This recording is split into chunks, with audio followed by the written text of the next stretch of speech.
Getting the right education is getting the tool to overcome challenges, escape poverty, and making the best out of life. Get an early start and make it a lifelong affair to learn and relearn and be empowered to grasp every opportunity for you to grow. Hi there, welcome to another edition of Jamaica Magazine. I'm Adrian Atkinson. On the pages today, see how government is moving forward the process of facilitating the creation of a knowledge-based society in the year of student achievement. Also, the Jamaica Business Development Corporation is helping entrepreneurs to set up and operate profitable businesses. Later, in our HealthWise feature, we'll learn about new trends that are of significant importance in keeping our bodies healthy. All these and much more are coming up in the half hour. Stay with us.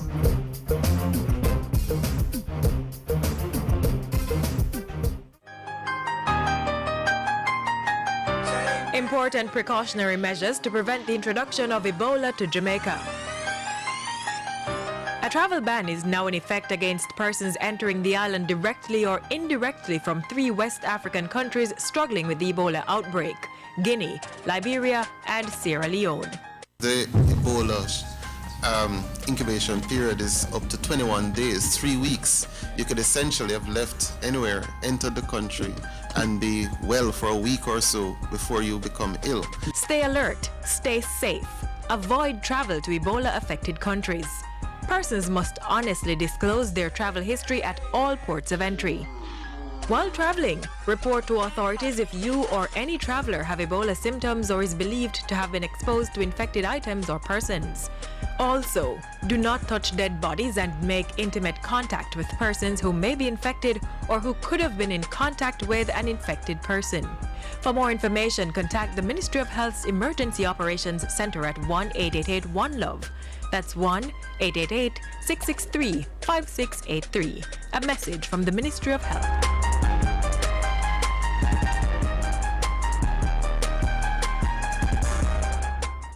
So you have that excellent business idea, or you're that entrepreneur looking to take off, but you want to be sure that you have all the right support and that things are in place to survive and grow. Well, what better place to look than the Jamaica Business Development Corporation? They have all the services you'll need. Let's take a look at one.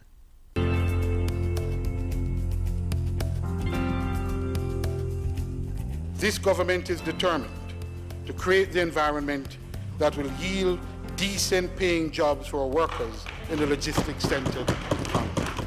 An important part of that is building the capacity of businesses within the productive sector so they can generate more employment options.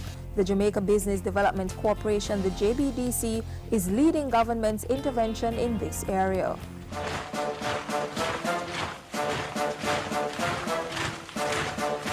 We are empowering our small businesses with technical skills, knowledge, and confidence. This fiscal year, the JBDC is doing that through its capacity building workshops, which provide targeted intervention for entrepreneurs.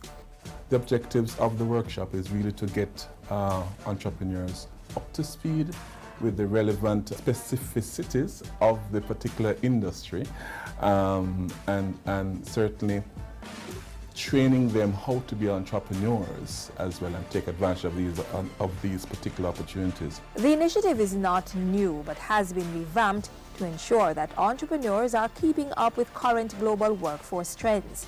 The workshops cover critical technical matters that can build the managerial and operational outputs of a company. Our workshops are tied to our overall work plan in terms of what our yearly objectives are. And what we try to do is to have an integrated approach to workshops. So we tend to have sessions teaching persons about intellectual property, teaching persons about building your brand, teaching them how to properly cost and price your products, how to market your products, how to operate your business operations more efficiently. So they become more integrated.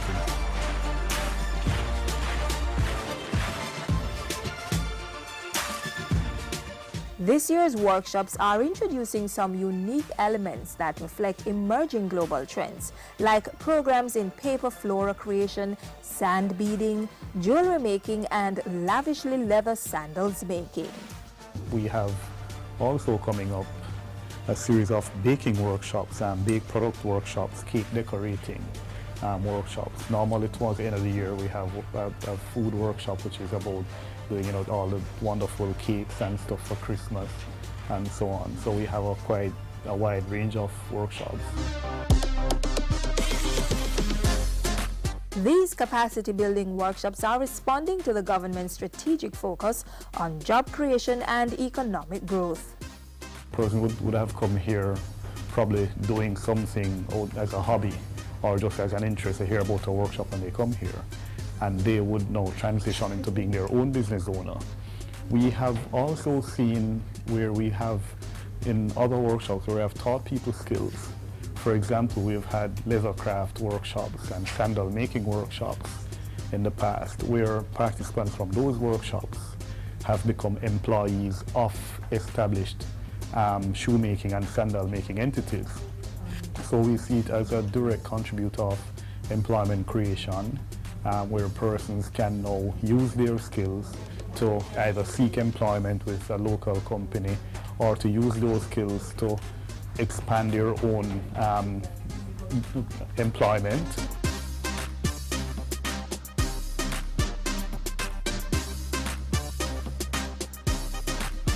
A detailed calendar of the workshops can be found on the JBDC's website, jbdc.net. You can also call the corporation's Incubator Resource Center at 758-3966 or 758-3967.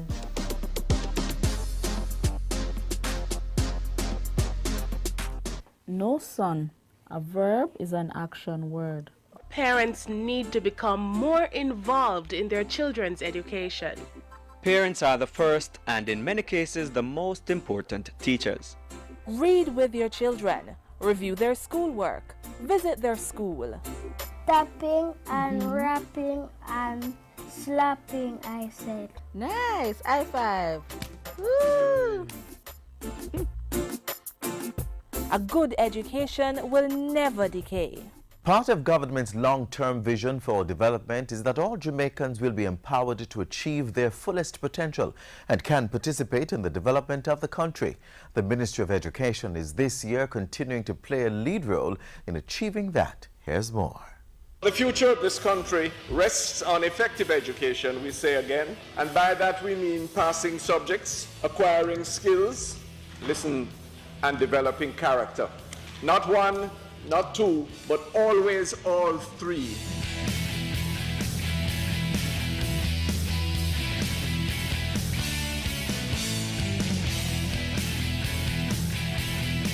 The best way to balance people's lives is to give them the opportunity for a sound education.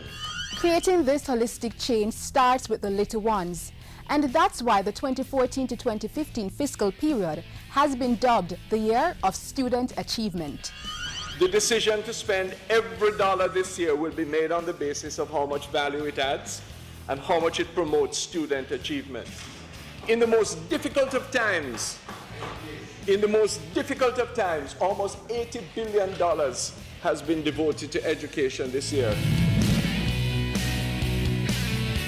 $14.1 billion has been allocated to meet the needs of infant to grade 3 students. This is in addition to the $316.5 million that will be spent on supporting and improving early childhood education.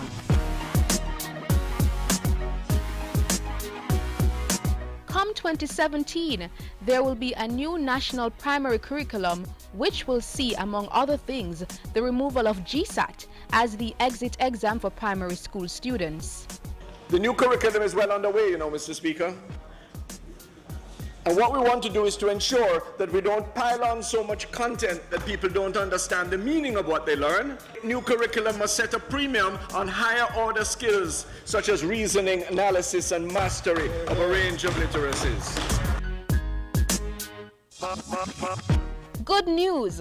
The country is on track to achieve the target of 100% mastery in literacy at the primary level by 2015, with our girls leading the way. But to achieve overall improvement, a number of interventions have been put forward.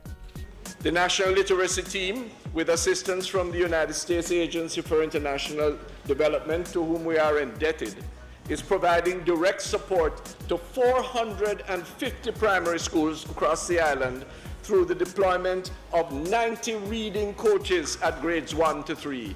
12 other literacy specialists have also been assigned to 48 secondary schools to support the teaching of English at grades 7 to 9. There are some changes in the area of numeracy. The target date set for students to achieve 85% mastery in mathematics at grade 4 has been adjusted to 2018 instead of 2015. Meanwhile, restructuring of the National Mathematics Program is underway to ensure student performance in the area significantly improves. This year, the Ministry of Education has allocated an additional $390 million to expand the mathematics program. 146 math coaches will be deployed in primary and secondary schools this September. Starting this September, the Ministry of Education will expand the breakfast program to provide free breakfast and lunches to 70% of students. That's a total of 138,000 children. The remaining 30% will have the option to make a contribution or pay in full. The work continues to ensure our students have a comfortable and conducive environment for learning. Major infrastructure developments to take place this year include integrating 200 early childhood institutions into the infant departments of primary schools and the construction of standalone infant schools. 10 early childhood institutions will also be repaired, while more classroom spaces will be added to 40 high schools. There's also a major drive to eliminate pit latrines in schools by 2015. And this year, through public-private partnerships, 94 flush toilets will be installed at a cost of $168 million.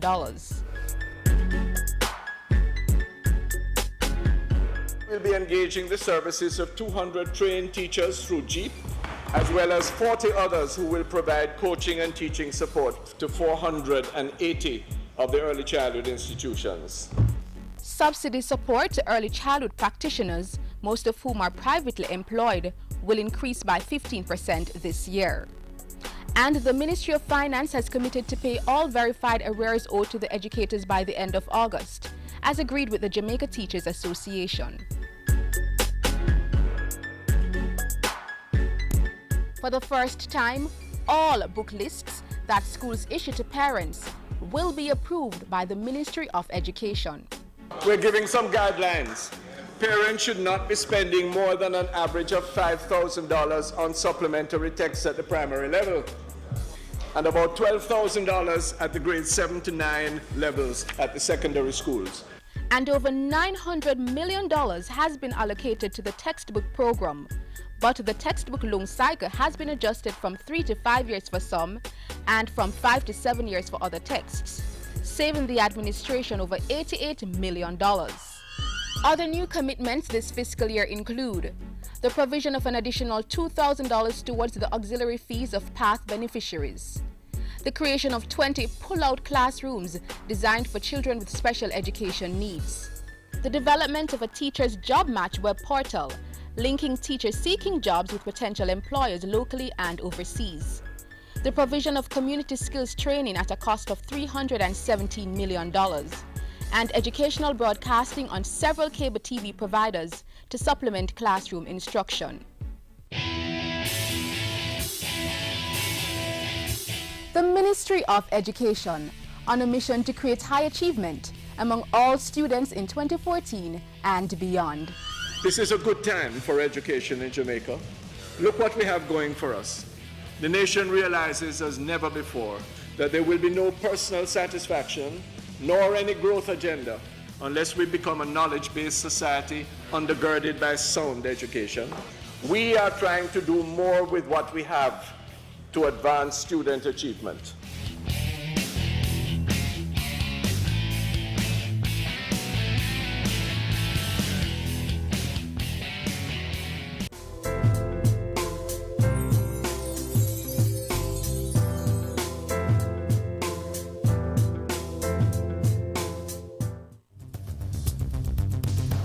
There is no vaccine for the chikungunya virus. If you've been infected, take paracetamol such as Panadol, Cetamol, and Tylenol to reduce pain and fever. Sleep under mosquito netting and get plenty of rest. Take showers or sponge baths in room temperature water to lower fever, especially in children, and drink lots of fluids to prevent dehydration. If your symptoms worsen, go and see a doctor. Do not take aspirin as this could cause bleeding, and never use rubbing alcohol. To learn more, call 1-888-1-LOVE. That's 1-888-663-5683. Good nutrition is an important part of leading a healthy lifestyle. Our foods contain the nutrients necessary to keep our bodies functioning well. Vitamins are one of those important nutrients we need in our daily diets to stay healthy. And there are different kinds found in a variety of foods. Take a look.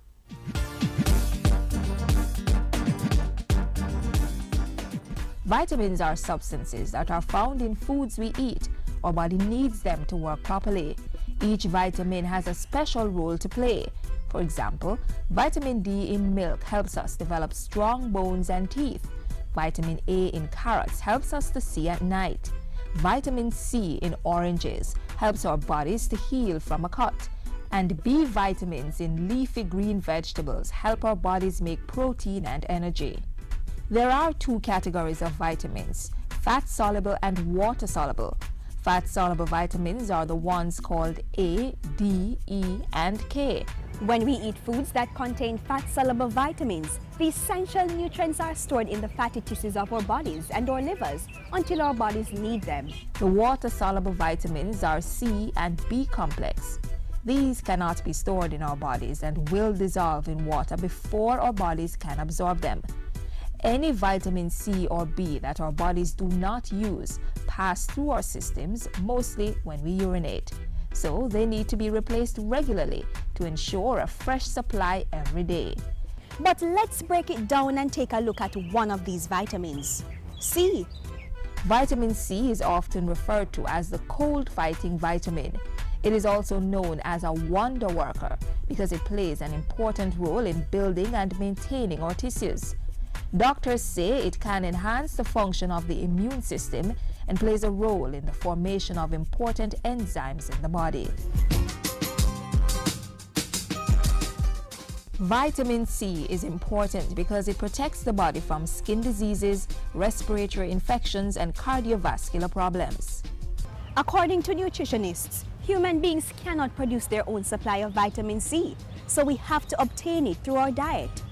Vitamin C is found in citrus and other fruits such as oranges, limes, lemons, tangerines, grapefruit, papaya, strawberries, melons, and cantaloupes.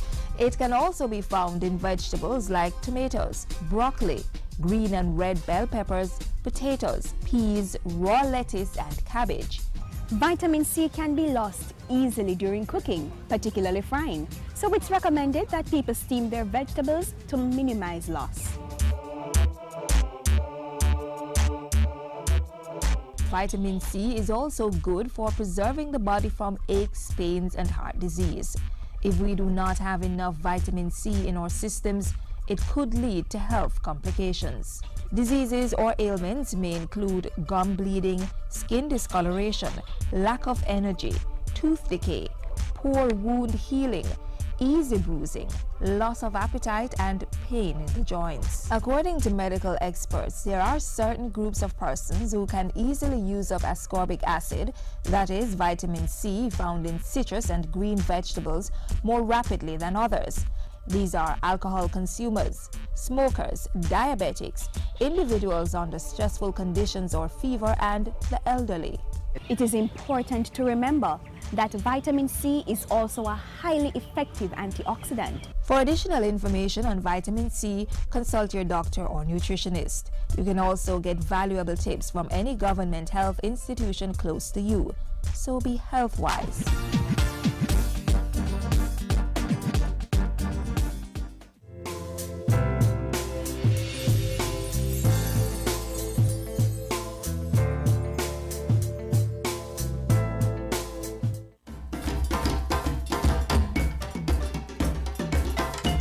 On the board this week, the Jamaica Business Development Corporation, JBDC, is inviting entrepreneurs to join in the celebration of Global Entrepreneurship Week. On November 17, there will be a business dialogue forum at the UWI regional headquarters at Mona at 5 p.m. On November 19, JBDC will have its open house in Kingston. Venue is the JBDC Resource Center at the Garmex Complex, 76 Marcus Garvey Drive, Kingston 13. Time 9 a.m. to 5 p.m. At the same time, BizConnect will be held in Mandeville at the RADA office, 23 Caledonia Road. A business startup expo will be held on Friday, November 21 in Kingston at the Terra Nova Hotel from 9 a.m. to 6 p.m. For registration, sponsorship and exhibition, call 928-5161, email expo@jbdc.net or visit jbdc.net. Maranatha Gospel Hall is celebrating its 85th anniversary and years of ministry in the Vineyard Town and surrounding communities. This will be held on Sunday, November 30 at the church, 7 Deanery Road, Kingston 16. Come for a family Bible hour at 9:45 a.m. with guest speaker Brother Kevin Bailey, supported by the Gospel Heralds. Another service and cake cutting ceremony will be held at 6 p.m. with guest speaker Pastor Napoleon Black, supported by the JCF Choir. And that's all for our community notices today. Send us your events for broadcast on the JIS Community Notice Board. Call 922-86802 or send an email to cbishop@jis.gov.jm.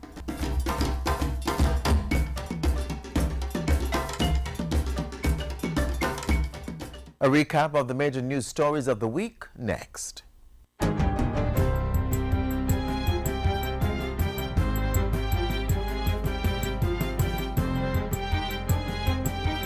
Hi there, I'm Simone Wolf with your JIS News of the Week.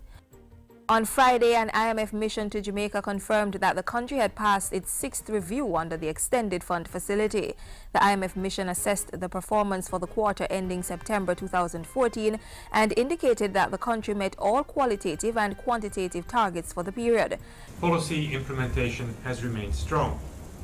All program targets through September were met, and we have reached preliminary understandings with the authorities on policies that will support growth and employment in the months and years ahead. As a result, Jamaica is now set to receive an additional $68 million from the fund. In the meantime, the Statistical Institute of Jamaica this week confirmed that the Jamaican economy experienced its 5th consecutive quarter of growth in the April to June period of this year. Finance Minister Dr. Peter Phillips, who made the disclosure, cautioned that the drought affecting the agricultural sector would result in a slowdown of growth levels for the July to September period. But I expect also that this momentum will pick up going into the second half of the year as we move into the other quarters. Government has resumed the search for oil and gas in Jamaica with the issuing of an exploration license to UK petroleum firm Tullow Oil plc. The company has committed $6.7 billion to undertake activities off the island's south coast. The GOJ, in all of this, through the production sharing agreement, has secured up to a maximum of 45% of any production over 50,000 barrels per day. So the agreement will enable both parties, apart from the royalties that the government will collect, both parties will share in whatever is produced. Exploration activities will target the Walton and Morant Basin regions, which cover an area of just over 32,000 square kilometers. The Petroleum Corporation of Jamaica will oversee the arrangement on behalf of the government. Prime Minister Portia Simpson Miller this week assured the country that the National Housing Trust remained committed to and able to fulfill its mandate of providing housing for Jamaicans. At the end of September 2014, that asset was $214.4 billion. $183 billion of that is in mortgage to NHT contributors. This, Mr. Speaker, is NHT at work. Mrs. Simpson-Miller was in Parliament responding to questions about NHT's acquisition of 10 acres of land at Orange Grove in Trelawney. She explained that while the trust had bought the 10 acres of land as an investment, it did not buy the Outermany business, but said the board was now exploring the educational, cultural and tourism potential of the property. I have instructed that they should explore ways of using the property for social and physical infrastructure to enhance the quality of life and for the enjoyment of NHT contributors, Jamaicans and visitors. The Independent Commission of Investigations, INDECOM, is reporting that Jamaica may see its lowest number of police fatal October this year. There were 103 police-related deaths, 117 fewer than the corresponding period in 2013. INDECOM also noted that in October alone, there was an 87.5% decline in police fatal shootings, a drop from 40 in 2013 to 5 in 2014. Fewer police fatal shootings were also seen in June and March. Health Minister Dr. Fenton Ferguson this week gave instructions for some health centers in the Western region to extend their opening hours to deal with non-emergency care cases. They include the Catherine Hall Health Center, Montego Bay Type 5 and Salem Health Center. Dr. Ferguson issued those instructions due to an increase in the number of chikungunya cases in Western Jamaica and the impact on visits to the accident and emergency departments at hospitals in the West. Finally, Jamaica's permanent representative to the United Nations, Courtney Rattray, has been appointed as chair of the UN Intergovernmental Negotiations on Security Council reform. The Foreign Affairs Ministry says Ambassador Rattray's appointment will give greater prominence to Jamaica's role and contribution at the United Nations. Reform of the 15-member Security Council has been high on the agenda of the wider UN membership for over 20 years, and Jamaica has been actively engaged in those efforts. And those were some of the stories making news this week. I'm Simone Wolf.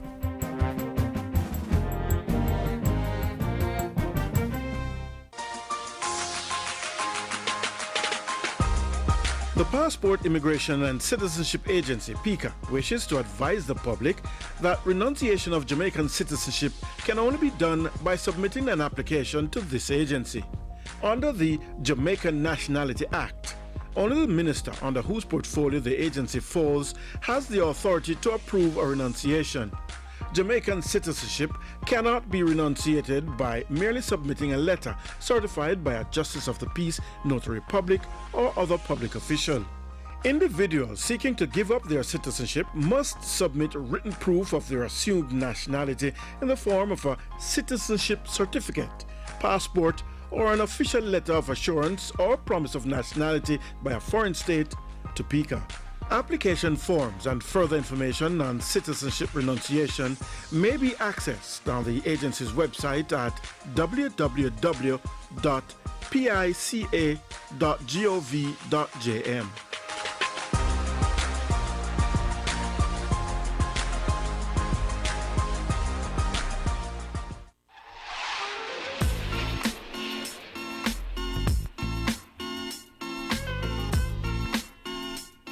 And that's it for today's edition of Jamaica Magazine. But keep the link. Tell us what you thought of the show. Send an email to jamaicamagazine@jis.gov.jm or hit us up on Twitter @JISNews. Also, click on our website, jis.gov.jm, for the very latest government information. On behalf of the entire team here at the JIS, I'm Adrian Atkinson, inviting you to join us again tomorrow for more information you can use. Until then, do take care, and thank you so much for watching. This has been a production of the Jamaica Information Service, the voice of Jamaica.